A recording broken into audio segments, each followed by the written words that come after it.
Quito las patas. A ver, otra vez. Cortado.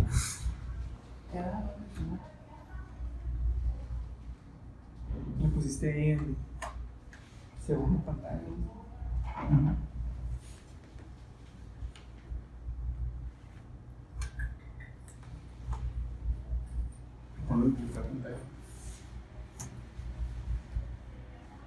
¿Publicar pantalla con algo? Ah, eso.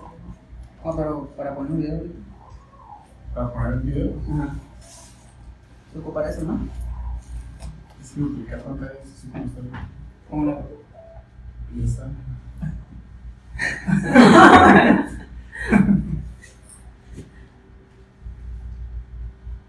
Muy bien.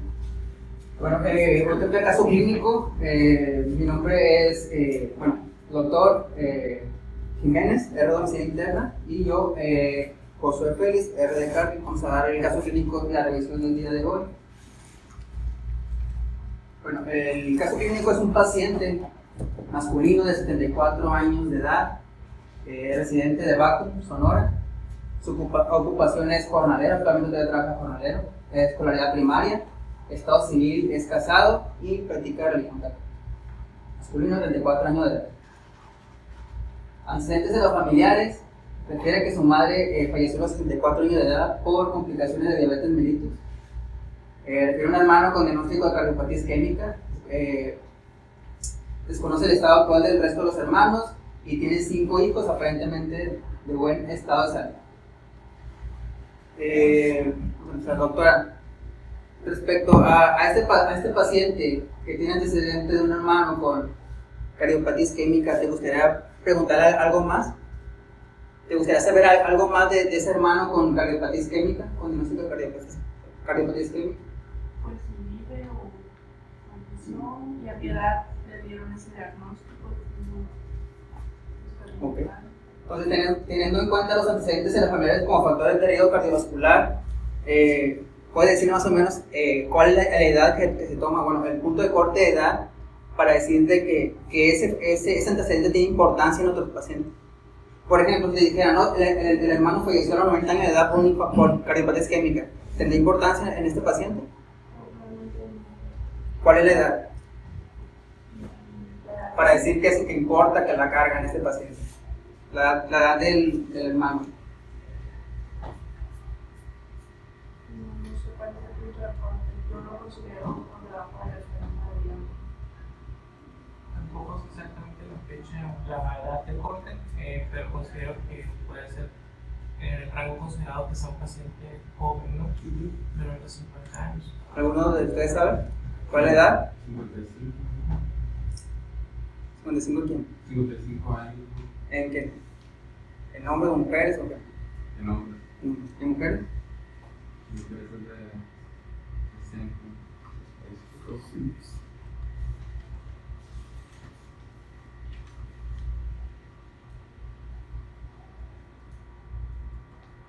Muy bien. En el estudio Framingham se sacaban estos datos, ¿no? Tomaron en cuenta de que los pacientes que tenían al menos un progenitor con atelotrombosis prematura, ellos tomaron el punto de corte. Bueno, lo que vieron es que inició antes de los 55 años de edad si era el padre, o 65 años de edad si era la madre. Entonces el punto de corte que nos va a interesar en estos pacientes es si en este caso, si los padres tuvieron cardiopatía isquémica antes, si fue su madre antes de los 65 años de edad, y si fue el padre antes de los 55 años de edad. Y en el estudio Framingham lo que vieron es que tener este antecedente es como si el paciente tuviera otros antecedentes como hipertensión, dislipidemia. Entonces es una carga importante, ¿no? El tener un familiar de primer grado con cardiopatía isquémica a edad prematura. Antecedentes personales del paciente: es un paciente con dieta heterogénica, refiere, es sedentario, refiere que consume tabaco, inició a los 18 años de edad, lo suspendió a los 30 años de edad, con un consumo de cajetilla al día, con un índice tabáquico de 12 paquetes al año. Refiere que inició el consumo de alcohol a los 20 años de edad, lo suspendió a los 50 años de edad. y a razón de 140 gramos de alcohol a la semana en promedio, ni a consumo de toxicomanías. Doctor Cortés, cuando hacemos la historia clínica y preguntamos, bueno, nosotros ponemos siempre, ¿no?, pacientes con sedentarismo. ¿A qué nos referimos con sedentarismo? ¿Cuál es la definición? ¿O cuál es el punto de corte para decir que un paciente es sedentario? Pues se considera sedentario cuando, o sea, no realiza, sí, no recuerdo la cantidad de horas, pues exactamente, porque es por horas, la verdad no recuerdo. Por ejemplo, este paciente es jornalero, es un jornalero que anda en el sol trabajando, caminando. Ahí lo consideras como no sedentario por ser jornalero, o no influye eso. O un paciente que se dedica, no sé, un albañil, por ejemplo, un peón. Si te llegara un paciente que es un peón de albañil, tú dijeras que no es sedentario porque hace actividad física todo el día. ¿O cómo lo catalogas en ese caso? Tiene que ser actividad física de por lo menos 40 minutos diarios, ejercicio aeróbico 6 veces a la semana. 120 minutos. Bueno, la definición que utilizan los estudios de riesgo cardiovascular es invertir al menos el 10% del gasto energético diario a la realización de actividades físicas de ocio. Se refieren a actividades físicas aparte del trabajo que realiza el paciente, ¿no? Si el paciente es albañil y como albañil trabaja mucho todo el día al rayo del sol y gasta muchas calorías en eso no cuenta, tiene que ser aparte de su trabajo. Que requieran al menos 4 meses esa actividad. Ellos lo comparan con caminar 25 minutos en caso de mujeres o 30 minutos en caso de hombres, al menos 3 días a la semana. Entonces, este es el punto de corte que debemos tomar para decir que un paciente es sedentario o no. Oye, Felipe, los albañiles están marcados acá, son como atletas de alto rendimiento. Igual sin falta. ¿no? Pues igual sin falta. Algunos. Pues, Mencionan Gimnastas así.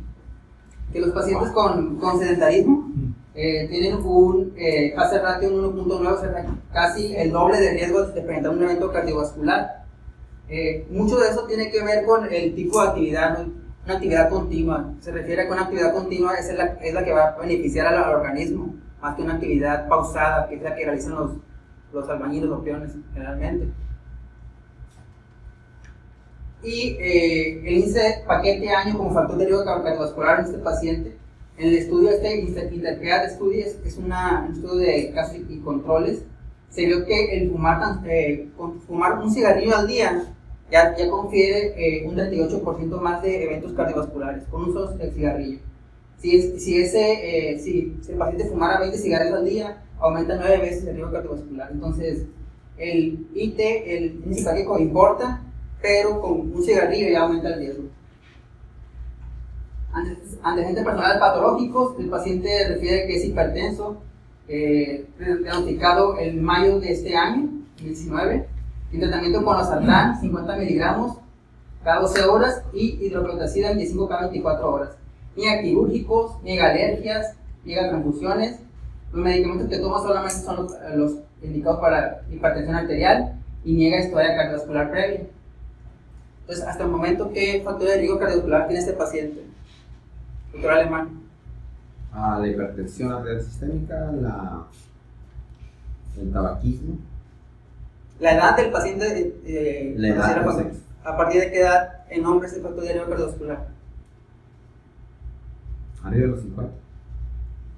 Doctora. Doctor. Bueno, las revisiones que chequé lo tomaron el punto de corte en hombres arriba de 45 y en mujeres arriba de 55.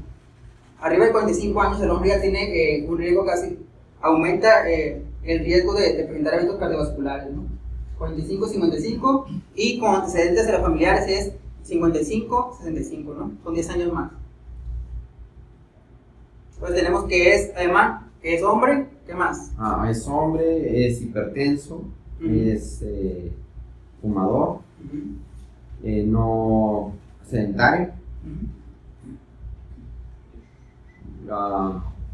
falta de la dieta sí es aterogénica. Muy bien. Bueno, ya mencionamos.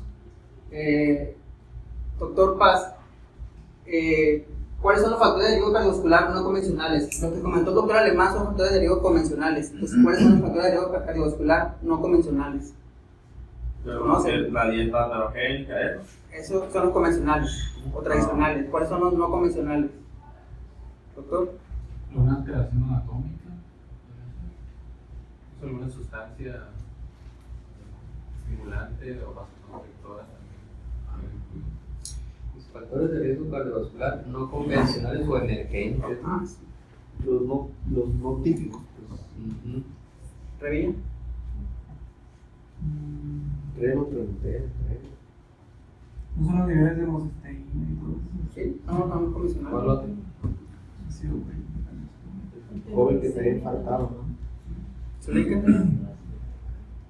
¿Luna? Pues son marcadores bioquímicos como dijo Revilla, cisteína sérica, también ¿no? Que leí la proteína PCR hipersensible y son otros lípidos, pero no recuerdo la verdad. Muy bien. Pues lo que más estudiaba de la proteína C reactiva, ¿no? Lo que más fue lo emergente en los años previos. También hay otro como la lipoproteína A, la lipoproteína asociada a la fosfolipasa A2. El fibrinógeno también es un factor de riesgo cardiovascular no convencional. Incluso la funcionalidad del HDL. Se ha visto que los pacientes que sí, el HDL aumentado en algunos estudios, ha habido una controversia que aunque tengan el HDL aumentado en metas, se siguen infartando. Entonces están buscando la funcionalidad de ese HDL, ¿no? Que sea un HDL bueno, o sea, funcional, digamos, ¿no? Funcional. Entonces aún no hay estudios en sí que puedan valorar eso, pero es lo que está estudiando. Y la homocisteína. Muy bien. Un capítulo de algo de eso. Ajá. Bueno, el padecimiento actual inicia el día 4 de septiembre a las 8 horas. Mientras se encontraba en reposo, presenta dolor torácico opresivo, irradiado miembro torácico izquierdo, acompañado de disnea, náuseas y diaforesis. Presión aproximada 30 minutos. No busca atención médica. El día 5 de septiembre presenta dolor torácico de características similares, remitiendo de forma espontánea, con el reposo a los 30 minutos aproximadamente. Y el día 6 de septiembre a las 21 horas presenta de nuevo el dolor de mismas características, pero esta vez de mayor intensidad. Acude a urgencias hasta el día siguiente a las 9:50 horas de la mañana. Ya han pasado más de 12 horas, ¿no? del evento del dolor, ya que en esta ocasión el dolor no remitía al reposo ni con nada. Muy bien. La exploración física, su llegada a urgencias, llegó con una TA normal, frecuencia cardíaca 90 latidos por minuto, frecuencia respiratoria normal, saturación normal, es un paciente con sobrepeso, y la exploración física, nada relevante, todo normal. Doctor Alemán, hasta el momento con estos datos que tenemos, ¿usted en qué sospecha? No, un infarto. Diagnóstico. Un infarto agudo al miocardio. Habría que tomar el electro para ver si con elevación de CT o sin ¿Un infarto o un síndrome coronario? Bueno, un síndrome coronario. Doctora, ¿usted qué sospecha? De hecho, creo que una de mis padecimientos. El segundo día, el 5. El dolor se presentó también en reposo. Así es. Que se le quitó con el reposo. En reposo y se le quitó. Se quedó así y remitió espontáneamente remitió a los 30 minutos más o menos, ¿no? ¿El dolor se modificaba con el dolor? No refería a algo que se observara el dolor. Dice que presentó el dolor y se quedó acostado. ¿Alguien tiene alguna otra sospecha o tiene alguna pregunta al padecimiento actual? ¿O todos sospechan un síndrome coronario? ¿Cortés? Síndrome coronario. ¿Paz? ¿Sí? Entonces, cuando luego ponen en los ingresos síntomas típicos de un síndrome coronario agudo, entonces, ¿a qué se refiere con típico? ¿O qué son los síntomas típicos?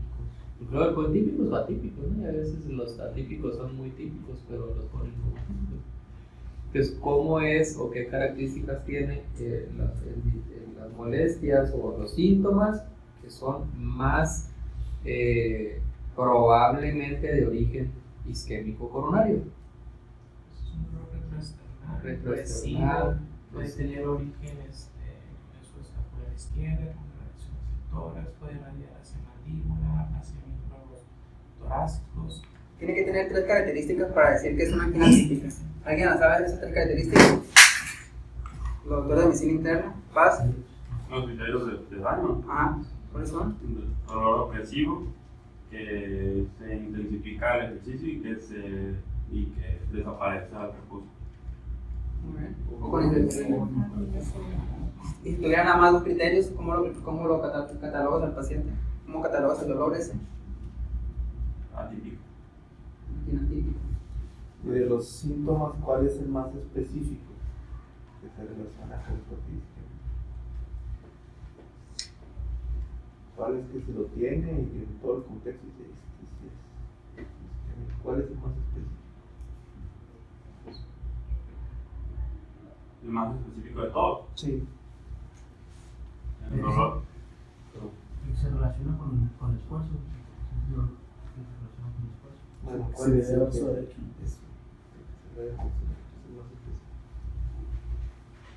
Muy bien. Entonces todos piensan que es un síndrome coronario. Nadie tiene otro diagnóstico. Es una angina persistente. Entonces, ¿qué le pedimos a este paciente? Con estas características, el paciente, ¿en cuánto tiempo tenemos que tomar un electro a su llegada a urgencias? Eso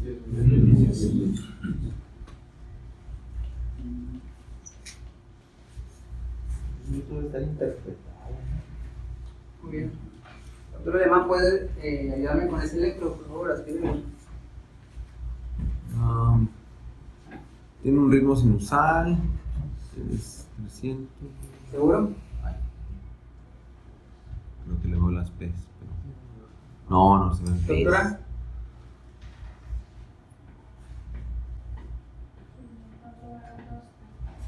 No se ven P's. Pero parece que el teléfono no era.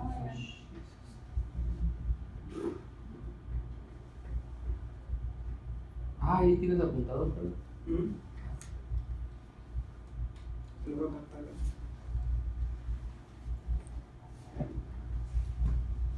Ok, ¿sí tiene o no tiene? Porque acuérdense que se nos acaba el tiempo. Ok, ¿sí tiene pez o no tiene pez? El dedo se ve, pues, pero. Cuarto latido de la derivación de 2. Pero ¿y el tercero? Está circunscrito, aquí sí, aquí está. Ok, entonces es un ritmo no sinusal. ¿Qué más? El eje está a la izquierda. La frecuencia está a 55. Y como normalidad es una. El PR. ¿El PR cómo está en ese paciente? Aquí se ve corto. Sí, está asumiendo la P, pero acá el dedo se ve prolongado. ¿Es un bloqueo? ¿Bloqueo de qué grado o...?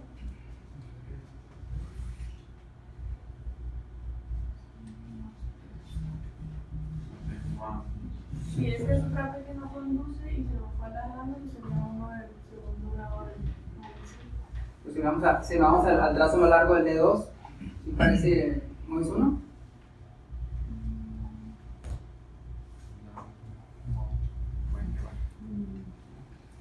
¿Doctor?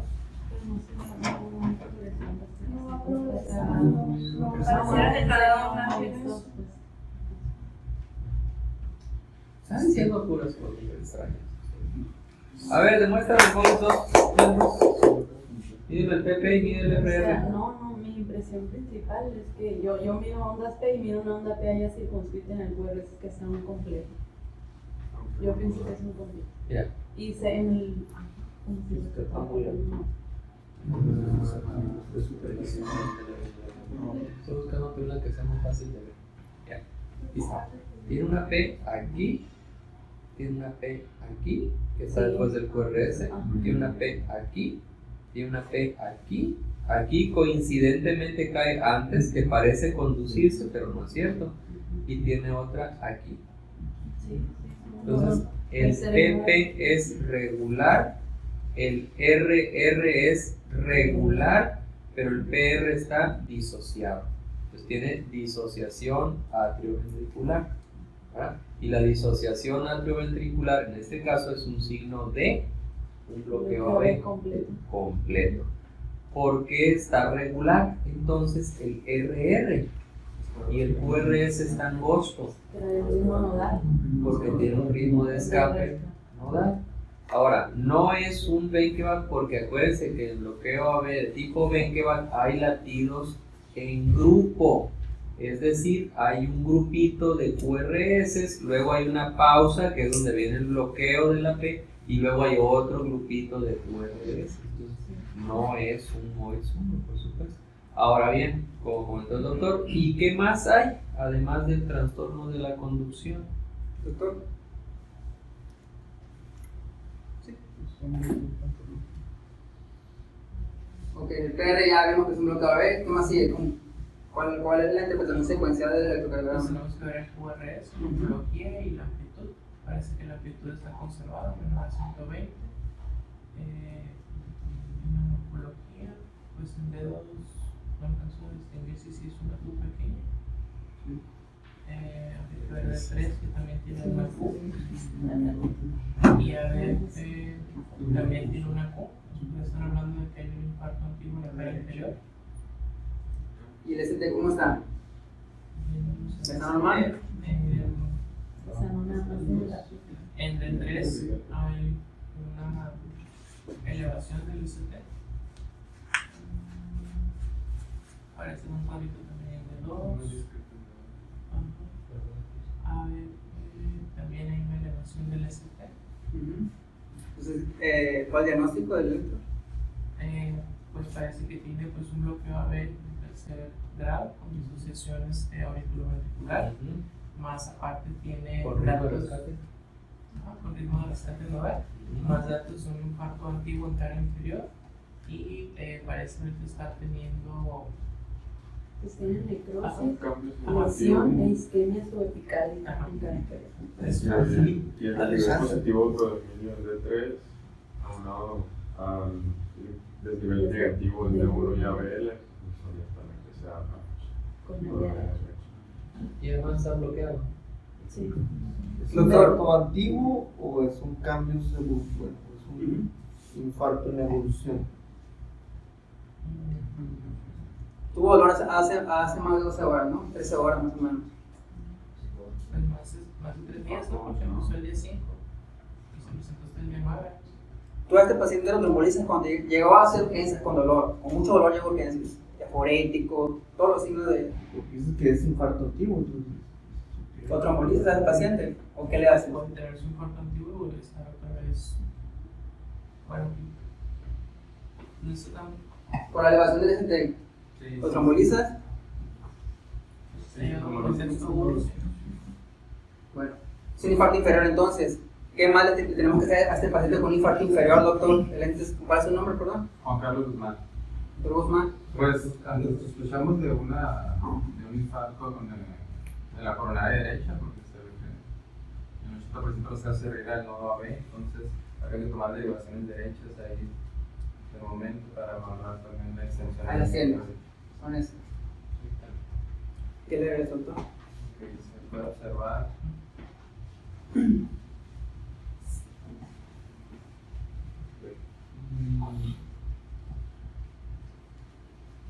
Aquí en B4 se puede dar una elevación del segmento ST también, que es la principal derivación que se puede identificar la extensión del ventrículo derecho, B4 derecho. Y pues también se puede observar también en la D3. No, pero nada más hablando de la derecha porque es la que estamos aquí. Ah, ok, bueno. Sí, en este caso la derecha es B4 sería la más específica. ¿Cuándo tiene que ser elevado para decir que es significativo? Punto de 2 milivolts. 2 milivolts. 2 milivolts son como 2 centímetros. ¿Cuántos cuadritos tiene que estar elevado? Punto 2. ¿Cuántos cuadritos chiquitos? ¿Cuántos cuadritos chiquitos? Derivaciones derechas, no son derivaciones. O incluso con 0.5 en B4 ya es significativo. La mitad del cuadrito. Punto 5. De punto 5 hacia arriba de elevación es significativo. Entonces, ahorita, hasta ahorita con el electro, pero en el electro tiene, a pesar de no, pues tiene 3 días, o tiene 9, o tiene 12 horas, tiene criterios para intentar revascularizar ese paciente. Con la elevación de las derivadas derechas podemos pensar que tiene menos de 12 horas de evolución en el infarto. Bueno, tiene cambios evolutivos, ¿no? ¿Qué otro criterio puedes decir? ¿Que vale la pena? El dolor persistente. Angina post-infarto. ¿Qué otro? Alteraciones de la conducción. Exacto, bloqueo. Bloqueo completo. ¿Y qué otro? ¿Cómo estaba la TEA? Normal. ¿Qué otro? Persistencia de la sangre. No sé la sensible, pero esos criterios le indican de que pudieras, o sea, es candidato, ¿no?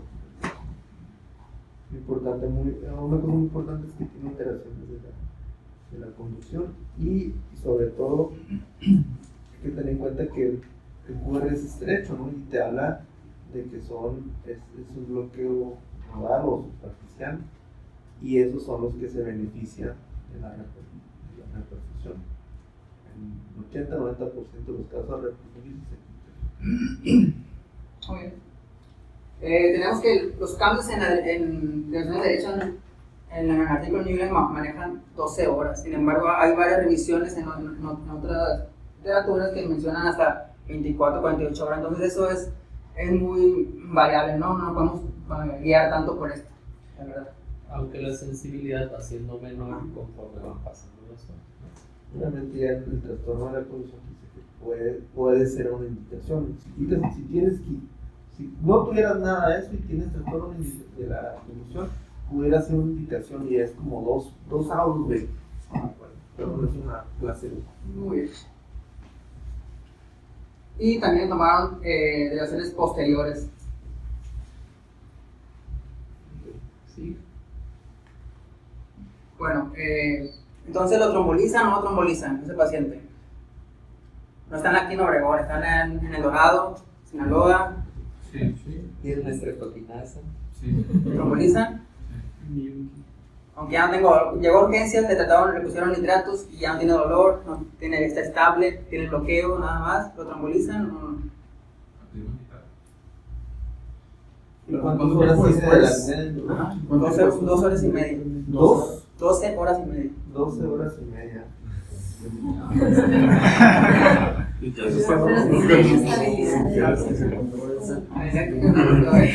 Bueno, busqué artículos, bueno, en la guía no menciona nada de la presencia de ondas Q.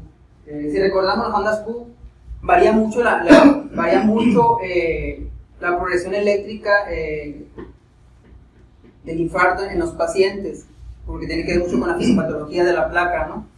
Pero en general a las 4 horas empieza a aparecer la onda Q. Entonces, en la guía no te dicen nada si reconfundir a un paciente con ondas Q y ST elevado, ¿no?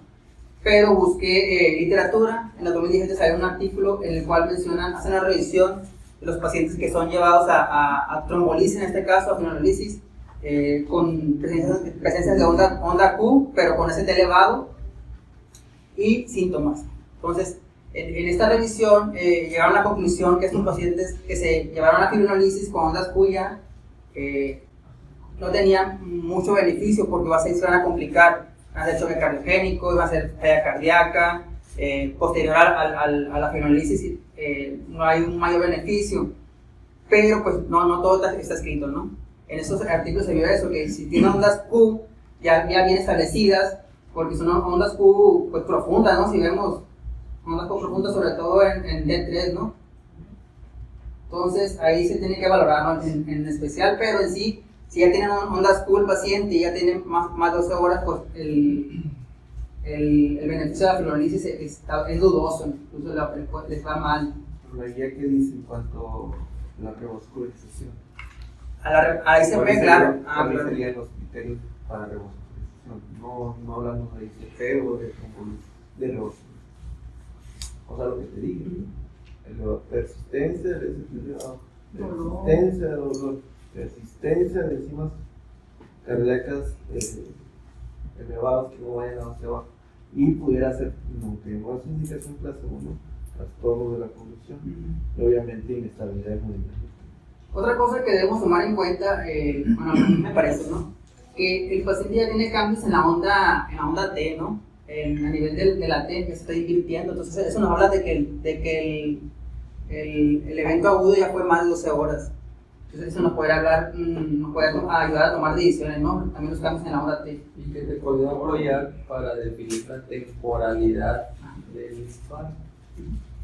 Y como vemos, a las 4 horas mencionaba que ya había ondas Q pequeñas, a las 12 horas ya empieza a caer la onda T, invertirse la onda T.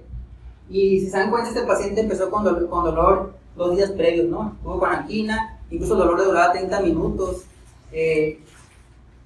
También en la bibliografía mencionan que en estos casos, bueno, en este artículo especial mencionan en que se quiere tomar en cuenta, bueno, a futuro lo que van a hacer es tomar mucho más en cuenta el electrocardiograma más que el inicio del dolor más fuerte. ¿Por qué? Porque el paciente puede tener una trombosis dinámica, una obstrucción dinámica a nivel del vaso, y eso no nos puede, por ejemplo, si tuvo dolor hace 24 horas, el dolor más fuerte, pero tuvo dolor hace 12 horas, pues posiblemente dentro de la fisiopatología ese paciente se fibrinorizó solo, el paciente se rompió el trombo y hizo uno nuevo. Entonces ahí tenemos que tomar mucho en cuenta más el electrocardiograma, más que los síntomas, bueno, considerar ambas cosas, ¿no? El electrocardiograma y los síntomas del paciente.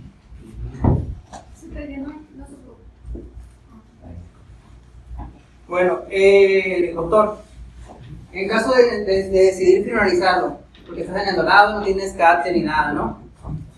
¿Cuánto es el tiempo corta aguja que debe tener el paciente? 10 minutos. Corta aguja. Es 30. 15 minutos.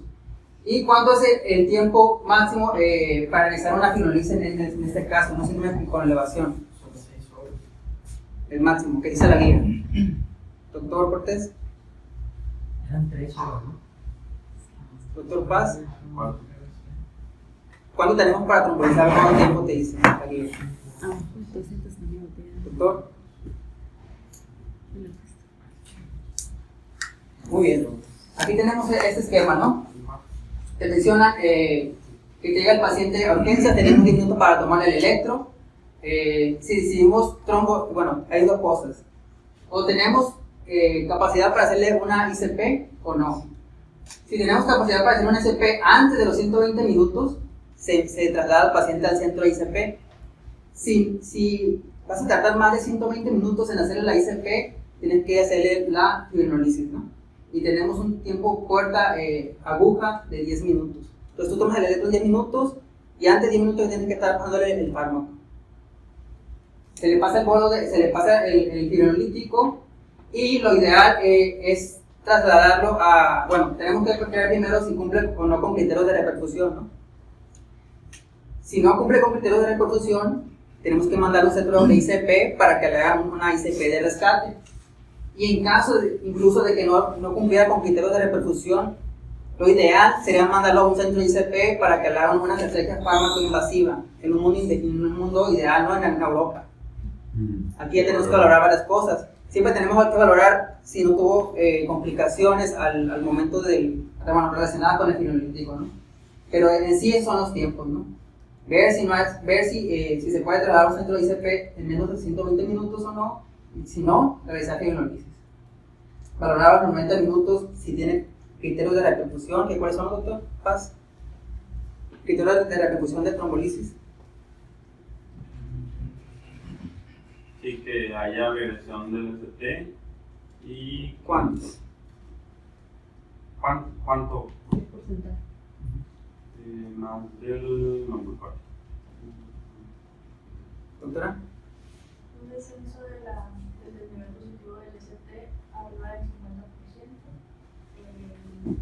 la lavado enzimático y la memoria clínica.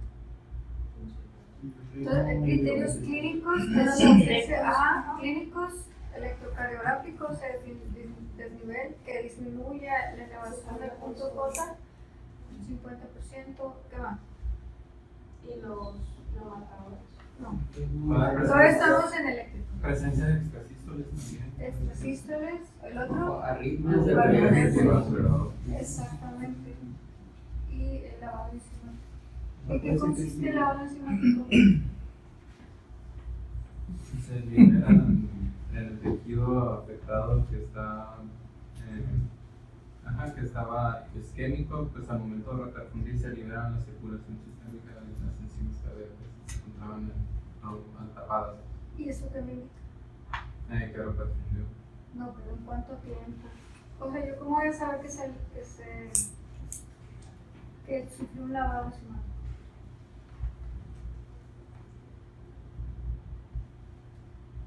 Es decir, todos los infartados, trombolizados y no trombolizados, pueden elevar enzimas, ¿no?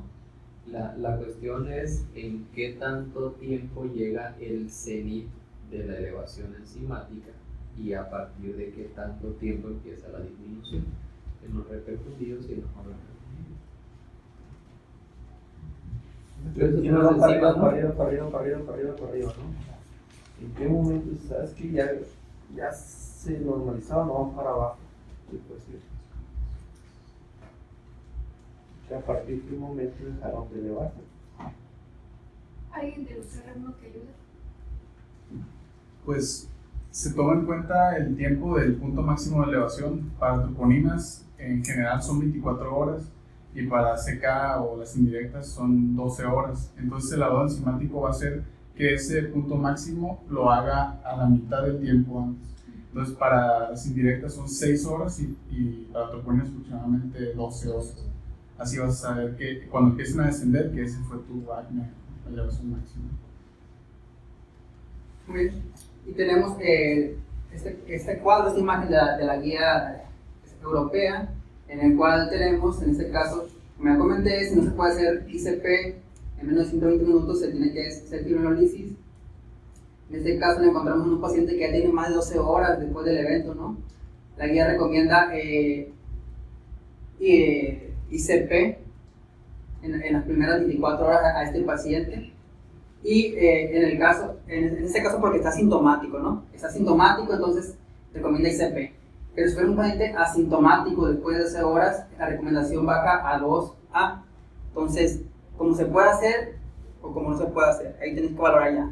Pero la recomendación clase 1 es, si tiene dolor, hay que pasarlo a hemodinamia, ¿no?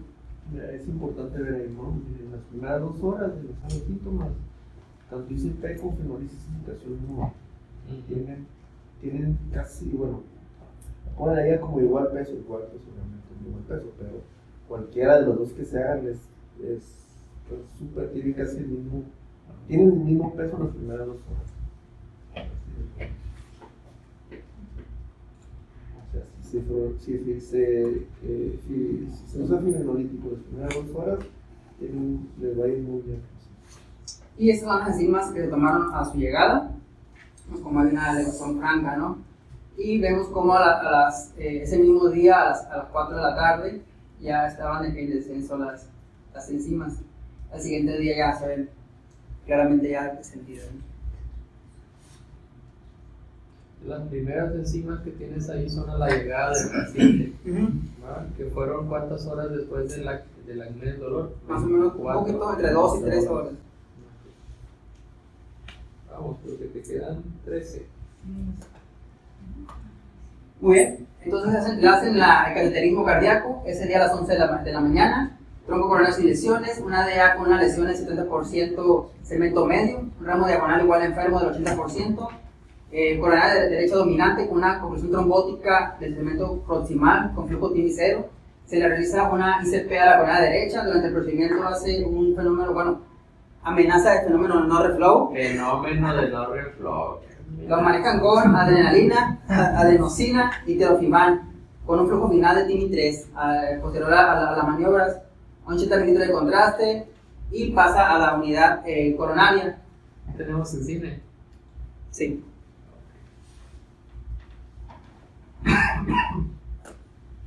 Se le quitó el bloqueo. No, ahorita lo está interesante. Es interesante el caso.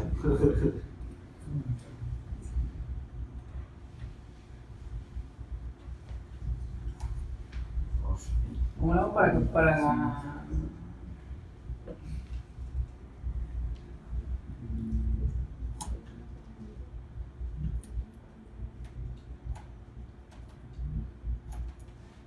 no quiero para ¿No quiere? aquí se lo reproduce, pero no me parece. Puedes cerrarla o minimizar la presentación y correrlo desde el microdisco que Cariño, tienes cariño. abierto abajo. Ándale. Con el Escape puedes hacer la presentación hacia abajo minimizada y correrlo desde el microdisco que tienes abierto ahí. ¿Lo estabas corriendo desde la presentación? No, Es que parece como sale lo largo, pero no se incluye. compartir pantalla ahí en el escritorio. Duplicar pantalla. Pero eso cómo lo hago. La tecnología sabe cuando uno está apurado, ansioso, nervioso. Huele la. Se atora. Huele la adrenalina. El miedo. Y se traba. Necesitamos el chico de redes. El sistema.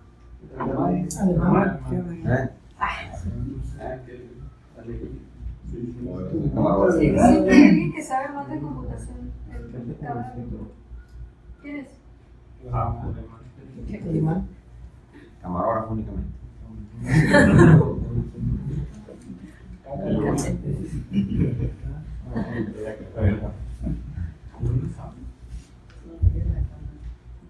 Creo que.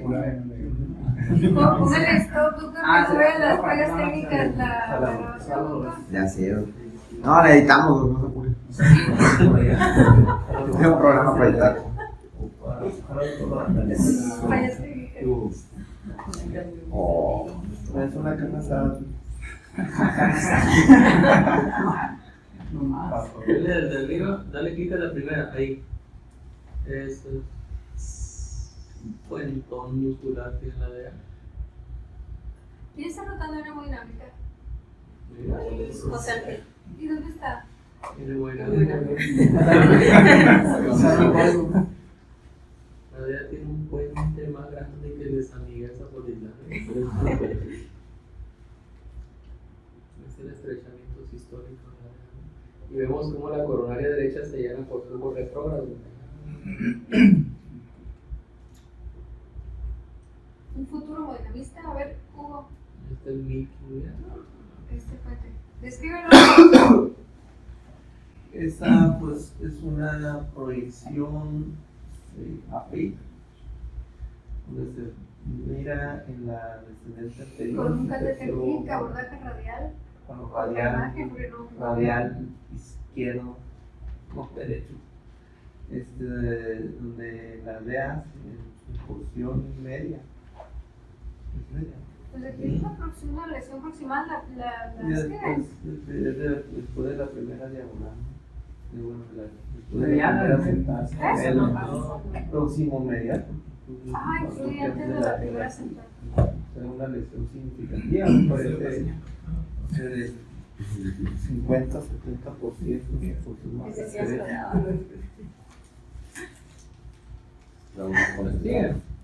Ok, y en la circunferencia no se ve, bueno, el puente, ¿dónde está? Con El una, puente muscular está en con medio. una Mira. oclusión en sístole un 90%, ¿no? ¿De cuánto? Probablemente. Y aquí él tiene un ramo diagonal, un ramo diagonal y justamente el cambio de su posición próxima. Es una Cassini-3 de tanto. Bueno, sí. Deberíamos hacer ese ejercicio, ¿no? De A, Cassini-3. Es que la cuestión es proyección, la porción visible de los vasos y por clasificación qué tipo de vaso es. Pero La como en oblicuo 10 derecha, segundos, el oblicuo derecho interior, la verdad. Se ve la circunfleja en su posición, bueno, se ve toda la circunfleja y no veo lesiones significativas. Y la de pues no se ve. Tiene una MO, parece que es la única. tiene una memoria aquí Y termina en un gran tramo postrolateral. pues no lo bueno, no sé la Esa que está ahí abajo. Es el remote que está abajo.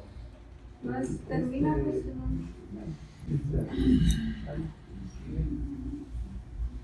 En la, bueno, está anulando la coronaria derecha y Se va a la puede arteria ser del nodo. está totalmente trombótica, ¿no? Trombótica con gran cantidad de calcio desde el oso. Es trombo. Con imagen de Mira, trombo. es trombo, mira. Es trombo, ¿Lo pero anterior? Porque se te quedaba pintado por contraste. aquí hace como la pista servicial, bueno, la pista como trombo, pero ahorita Es trombo. Acuérdate que antes de la inyección están con los tecitos. Y dándole, entonces el trombo se tatúa con contraste y se queda pintado así. Entonces tiene una oclusión trombótica al 100%, la coronaria derecha desde mucha oclusión trombótica tiene 0, ¿no? Un trombote. Ok. ¿Por qué digo que es trombótica? ¿Por qué? Porque se queda pintado. Y ya la previa, te adelantas. Eso es. Entonces pasa la guía, después de la guía hace un doter, parece. Trata de estar metiendo el balón para aspirar el trombo. ¿Me sigue? Y luego viene el fenómeno de no reflow. bueno, pues aquí la guía está el rabo posterolateral. Una llena de trombo está toda la derecha. Todo desde la porción proximal hasta el segmento vertical. Catéter pronto, aspirador de trombo. Fíjate, yo mucho cuidado con el día que no se te vaya mal. Sí. ¿Y ahora qué pasó? Pasó la guía, pasó el aspirador de trombo, pero el flujo está peor. Entonces, ¿qué hizo? No reflow. Eso es un no reflow. O sea, Por eso no te digo intento. eso de principios de no reflow. Que Ese es un oblicuo anterior. balón. Bye. Balón. Está dilatado con un balón no complacente. Grandísimo, ¿no? Mira. Pero muy largo. Como el 4 por. Y está cuidando el segmento distal, la guía la tiene dobladita. En este momento. Ahí quedó. ¿Por qué el flujo distal tini te quedó? Te faltaron 3. No es 3, es 2. Es 2. Es 2, ve cómo se llama el final. Se llena eso. Y la otra cuestión es que ve cómo la DP se mira algo pelona. Mira, no tiene blush miocárdico normal. ¿Por qué le pusieron tirofibón? Por el, ¿cómo es? La Riesgo de amenaza de no reflujo. Amenaza de no reflow. Ok, vamos. Incluso las indicaciones de tirofibán en un reflejo, como que no están bien precisadas. Muy bien. La evolución, bueno, es en el CATE, ya mencioné. Pasó a la UCI, a los UCI ese día. Se recibe con hipotensión arterial, tenía 70-40. La respiración física, frecuencia cardíaca de 90. Respiraciones normales, saturada normal, temperatura normal, neurológicamente íntegro. Una incongestión yugular grado 1 o 2 menciona la nota. Auscultación de tórax normal menciona. Ruidos cardíacos sin soplos y extremidades sin edema. Los pulsos estaban pues disminuidos cuando estaba con la TESA, ¿no? Antes de la NORE. Pálido y afonético, ¿no? No puedo estar a ver con esa presión. Y algo también importante es la uresis, ¿no? Que bajaron los volúmenes urinarios con el paciente. Entonces se manejó con norepinefrina en un inicio y posteriormente con dobutamina. Beltrán, ante este caso, ¿cuál es la causa del choque en este paciente? El compromiso del bebé. Tenemos un electro postcate y posintervencionista Así es. con precordales derechas. Este es el electro ya en UCI. Ese es de la coronaria. Ok, uno es el infarto del ventrículo derecho y el otro, Se debe trastorno de la conducción. la pérdida del ritmo sinusal. ¿No? Pela. En el caso de la trombosis de la coronaria derecha hay varias causas de hipotensión, ¿no? Está el bloqueo puede ser uno, la difusión del BD puede ser otra. Algo muy común, el reflejo del Beso-Harish, que pueden estar en esos pacientes. No tenía Aunque tuviera radical. No soplaba. Y una necrosis del músculo papilar. Y bueno, este es el electro y este es otro electro. Alguien que me ayude a interpretar este electro. Primero nos deja una visita internativa, les asiento porque ya Doctora. falta un minuto Sí. para terminar la clase. Pues se ve un ritmo no sinusal. El eje golpeaba a la izquierda. Parece que persiste la disociación auricular. Aunque ahora el ritmo, bueno, los complejos cerebrales están irregulares también.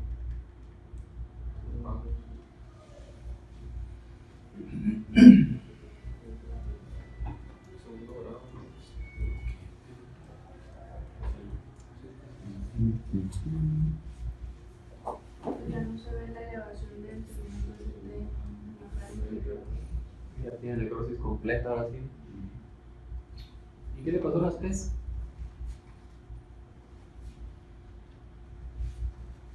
El PR está prolongado, pero de manera constante parece. ¿No le parece que Hasta las una P's que no están más conduce. rápidas?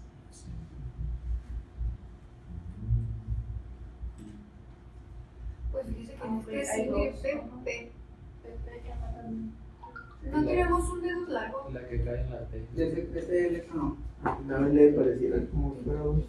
Sí, está como una taquicardia real. Le pusieron dobuta. Pensamos que eran, bueno, ahí en el SIC se trató como taquicardia auricular. Pero que aquí ya tienes aminas. Es una taquicardia sinusal, pero sigue estando bloqueado. O sea, pues como auricular, sí. Previamente estaba bloqueado. Es que era un Sí. efecto cronotrópico de la De la dobuta. Y lo Sí, que la sigue, dobuta. y lo que sigue como arritmia va a ser esta.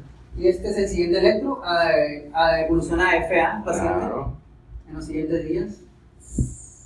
No le pusieron marcapasos. No requiere marcapasos. ¿De verdad? Estaba con un rescate nodal de 60, ¿Y no crees que te hubiera ayudado a ponerle un bicameral? un bicameral. Y sincronizar la aurícula con el ventrículo estando chocado. Bicameral. Y este es su electro cuando ya pasó al piso. Le voy a poner el eco. Ok. Entonces, aquí no he visto yo, pero hay temporales bicamerales que pueden ser útiles en el sentido de poner un electrodo auricular y uno ventricular para sincronizar las P's con los QRS y que pueden ayudar en casos como este, en los cuales te hubiera ayudado mucho recuperar la contribución auricular al llenado ventricular porque la onda P seguía estando bien antes de caer en el PA, ¿verdad? Y tenía indicación para marcapasos. Es que Es que te enmascara porque tenemos una disfunción del BD. Entonces eso, la indicación para colocar un marcapaso con un infarto es que está hemodinámicamente inestable. Está ¿y chocado. cómo estaba? Estaba chocado, bloqueado y pero estaba chocado. tenía el BD también ahí. Pero pues es indicación o no.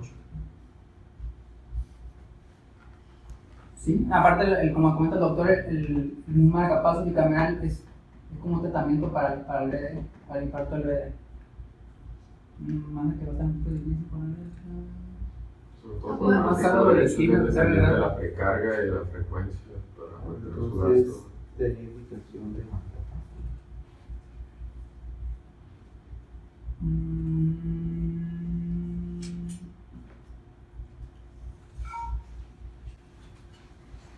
Mala ventaja. En ese tendría que No, se van a poner 4 cámaras. así en ese interior.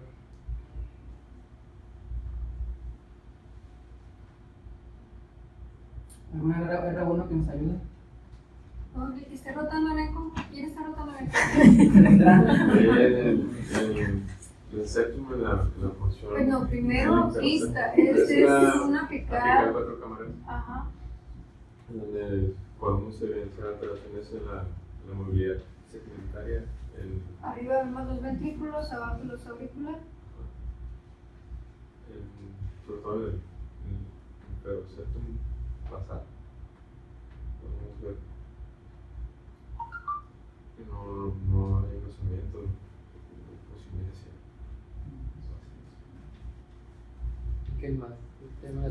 lado derecho. ¿Cómo es Está dilatada, sí, la relación. Lo que sería esta borrosa. Entonces, sí está invertida la relación de los caballeros derechos con la relación de las izquierdas, también la ahorita. Y el septum interauricular y de pared. ¿Algo? Esa bomba hacia la izquierda. En lugar de- Denos un eje corto. ¿El corto? No, creo que no. Porque tenemos Está la convexo hacia el lado izquierdo, también nos abre sobre Sí, de acuerdo. sí, fue el día que. Entonces, como comentaba Beltrán, pues hay una un desplazamiento del septum, sobre todo en diástole, es un dato del infarto del ventrículo derecho. También algo, el septum interauricular está bombado hacia el lado izquierdo, lo cual nos habla de incluso de gravedad, ¿no? De severidad del infarto del ventrículo derecho. Se le sacó ahí un TAPSE y pues no tiene nada, aplanado. Entonces, Se le acaba. así, perdón. ¿La acaba de cuánto? Uy, no colapsa nada. ¿La midieron? Sí, la mirada estaba dilatada, mejor de ahí. ¿Cuánto es lo normal? 2.1 tiene que colapsar por lo menos el 50%. ¿Y ahí cuándo colapsó? Pues, Sí, como nada.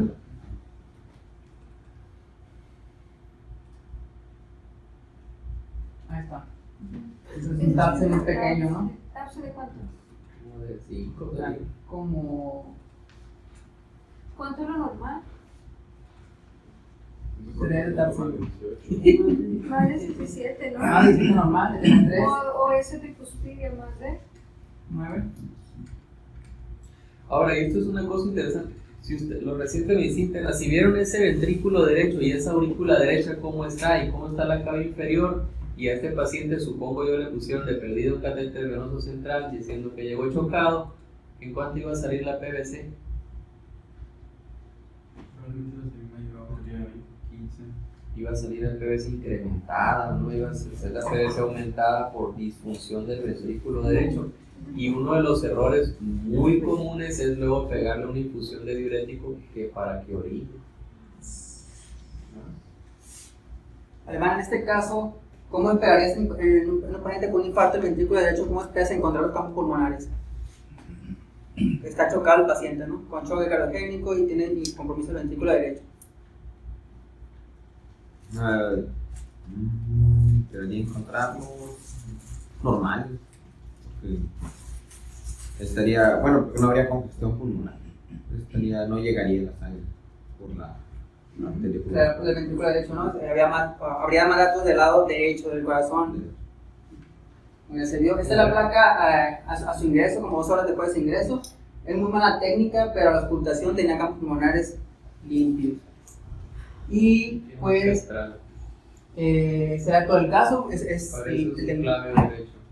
Me hubiera encantado ponerle un banganza a este. Estuve en la terapia unos 5 días más o menos. ¿En cuánto abrió la PVC? La PVC. Sí, mira, está siempre puesto. Es que no la tomaron en cuenta la PVC para el manejo del paciente. Digo, yo sé que no te va a modificar mucho la situación de los líquidos y la situación de las sabinas, ¿no? Pero eso es lo que te corrobora el grado de disfunción del ventrículo derecho desde el punto de vista hemodinámico. Ya lo viste desde el punto de vista ecocardiográfico, ya viste que electrocardiográficamente está infartado, ¿no? Pero lo vas a corroborar así. ¿Por qué? Porque debería de tener en este caso una inversión de la relación PVC-cuña, en la cual la PVC la vas a tener en 25 y la cuña la vas a inferir normal, porque vas a tener unos campos pulmonares limpios. Si fueras más exquisito y le pones un Swan-Ganz, pues por supuesto que vas a corroborar las dos cosas, ¿no? Entonces, con ese manejo con Ori los primeros días y Con posteriormente líquido, ¿no? con Ori y líquidos. ¿No? Con líquidos, no mejor con líquidos se agregó Ori a dosis baja y posteriormente se agregó un día dobutamina. Se agregó dobutamina y ya posteriormente pasó a piso. El paciente se dio de alta, como ya puse el electrocardiograma en ritmo sinusal. Sin embargo, por el episodio de FEA se dejó anticoagulado. Y se fue con anticoagulación con Rivaroxaban, más los antiagregantes. ¿Verdad? ¿2? ¿Triple terapia? Triple terapia. Y ya sería la monográfica. Pues ya nos pasamos como 10 minutos. ¿Te la viste en 5? Ah, doctor. ¿Se la viste?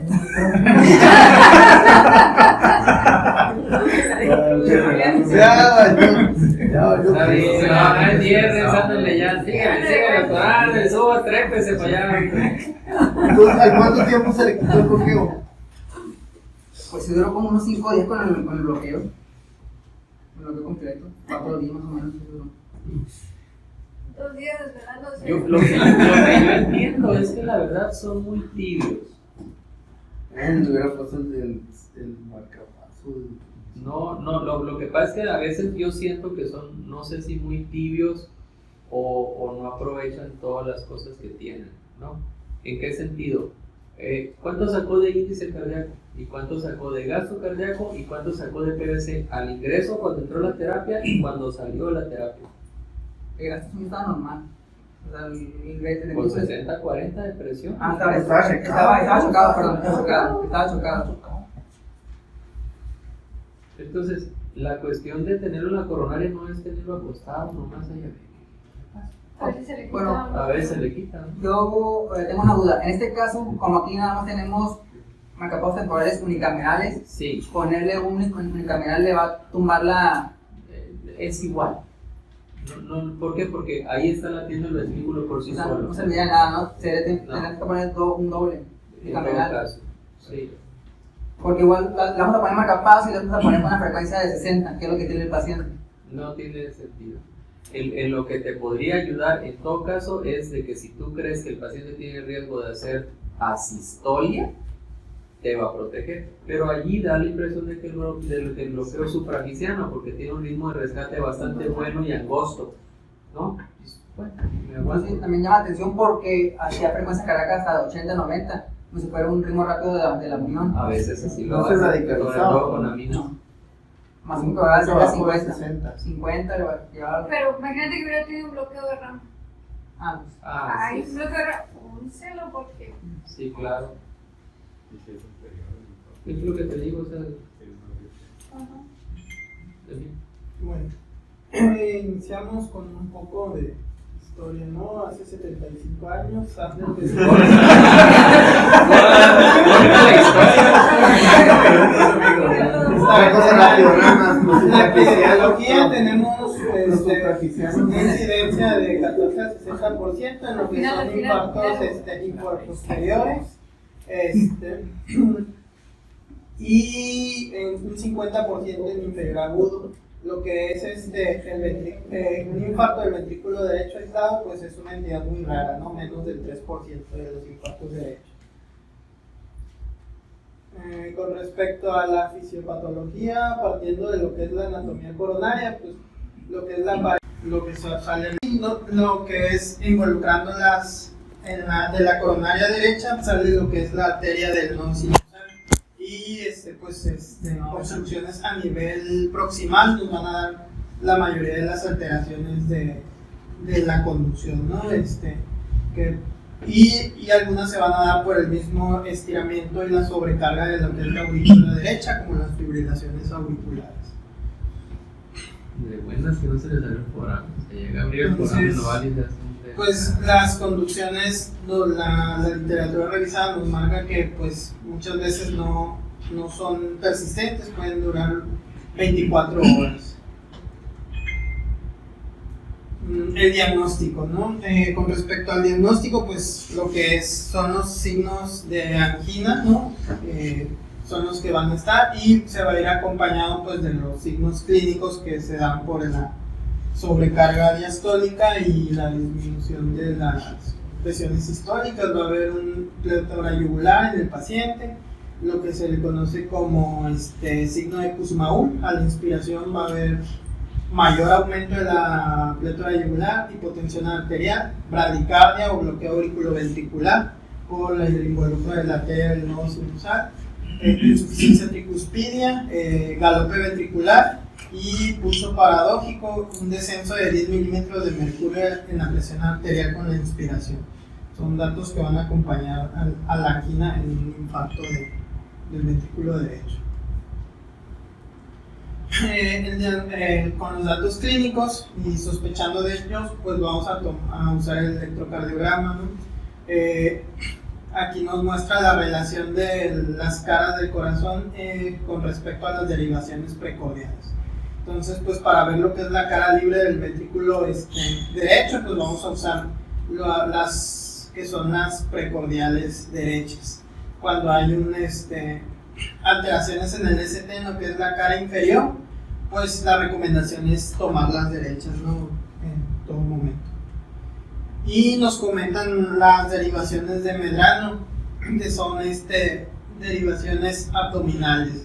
Estas pues van a ser izquierda, derecha y la epigástrica, ¿no? Y se van a ir en lo que es la línea media clavicular de ambos lados, izquierda y derecha, en lo que lo señalaban como la última costilla, las no flotantes. Y la epigástrica, estos pues no nos van a dar cambios del ST, sino que se van a observar lo que son ondas Q, ya sea QS o QRs.